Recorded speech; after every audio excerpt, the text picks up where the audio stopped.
All right, first thing that I'm seeing, and it's the first thing that I typically screen for with guys, is the foot and the ankle. All right, so it's often like overlooked in terms of the importance of the foot and the ankle throughout the whole entire delivery, because for more than half of the delivery, we are on a single leg, single foot. Okay, so for me, it's the stability requirement of that foot, of that ankle, that's essentially giving you it's the only thing connected to the ground that's providing you with that sense of stability, right? So we need to make sure that we have the capacity within ourselves through space to stabilize with the foot and the ankles. Now, what happens when we don't is that's going to then affect direction. It's going to affect your drive leg stability. It's going to affect a lot of different things.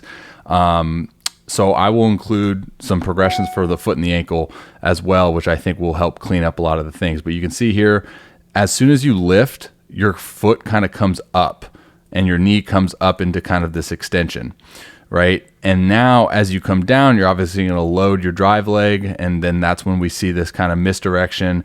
And for me, it's giving yourself a stronger and more stable base, because I fear that when we have this amount of movement within our ankle is going to then affect the amount of movement that we have within the drive leg.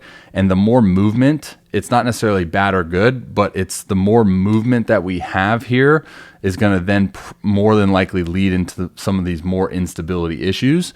And now you can see the instability of that drive leg, drive foot, drive ankle is going to now take you into this misdirection. Now, the misdirection for me is, it's always about like identifying the individual. Like, what does your body want to do? All right, what have you been doing for so long? Now, is that optimal? Well, we'll talk about it, because I don't ever really want to change like someone's foundation of how they throw. But when we're looking at consistency and repeatability, it's going to be something that's going to come up in terms of this, what I see here now as you come into your anchor point. All right, so your anchor point is when your front foot fully makes contact to the ground. Okay. Now, upper body, you're fantastic. For 16 years old, dude, you have it. You have a really good grasp for what you're trying to do within your upper body mechanics. Now, this misdirection might be leading you into a little bit of hip-shoulder separation, a little bit of restriction, all right? But I think it's more so that you're just not clearing your hips, okay? You're not clearing your hips, so you're landing, your front foot is when it anchors down, it's facing, over here.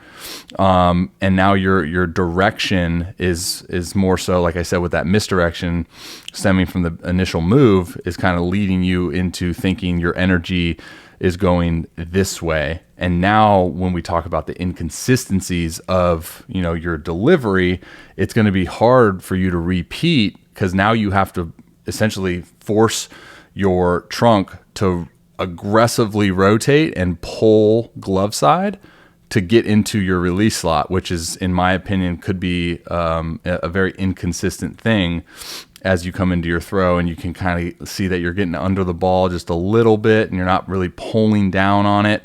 And then a clear-cut indication of this as well is when you come now into release, you see that front foot then spin off. So it's not about like, okay, well, there's been guys that crossfire delivery and there's been guys that do that at a very high successful rate, but what's sustainable, right? When we look across the board, I think the goal is how can we maximize our energies and forces as best as possible. For me, that's being as much linear towards home plate as possible, right? Getting our energy to go towards our task, right? Towards our target.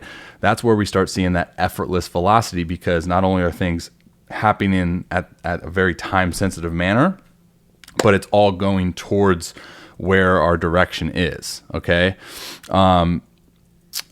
So what I also think is happening as a byproduct of you not clearing your hips is the fact that now your lead leg block is going to be a little bit ineffective, because you're having to then rotate and instead of like having force get sent up the chain as you block, it's kind of bowing out as your knee bows out here due to the foot positioning. I want to look at your long toss mechanics, because on paper your long toss is right around 90 out of the hand.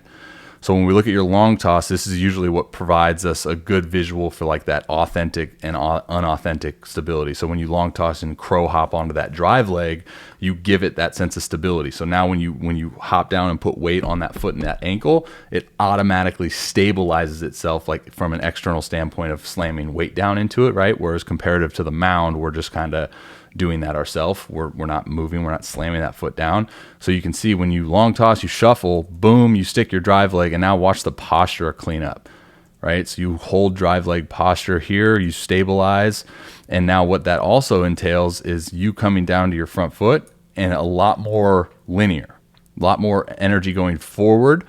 You're in a much better positioning here, a much better posture with that front foot. That rear hip's much more into rotation. You create more stretch, and your lead leg block is drastically better, right? So that's just another indication for me for optimal throwing mechanics when we look at long toss and just the sense of stability requirement that comes from throwing. So, all right, dudes, Robby Rowe here. Thank you for watching that video. If you're interested in booking your own mechanical analysis, you can click that link right there. Also tell you a little bit about the service and what it entails. Hit that link right there. Subscribe, please. You can also check out that video right there, which is related to the video that you just watched if you want to get some more context on that. All right, guys. Much love. God bless. Till next time. See ya. Strike three! You're out!